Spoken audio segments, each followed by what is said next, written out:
আমার আজকের recipe paper lemon egg. গরমের জন্য একটা সুস্বাদু হালকা ডিমের রেসিপি। সেদ্ধ করা ডিমের মধ্যে লবণ, গোলমরিচের গুঁড়ো, আদা রসুন বাটা আর টক দই দিয়ে ডিমটাকে ভালো করে ম্যারিনেট করে আধ ঘন্টা রেখে দেব। তারপরে কড়াইতে একটু তেলের ওপরে দিয়ে দিচ্ছি ম্যারিনেট করা শুধু ডিমগুলো।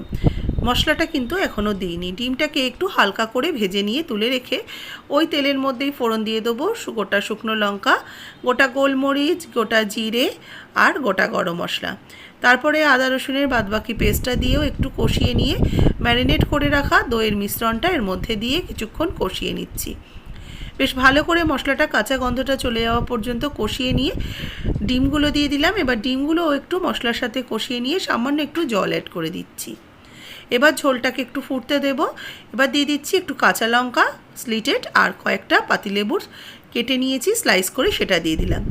এবার এই ডিমের পাত্রের মধ্যে একটুখানি জলের মধ্যে একটু কর্নফ্লাওয়ার গুলে নিয়ে ঝোলের মধ্যে দিয়ে ঝোলটা যে একটু গাঢ় হয়ে আসবে নামিয়ে সার্ভ করে পেপার লেমন এগ রুটি পরোটা।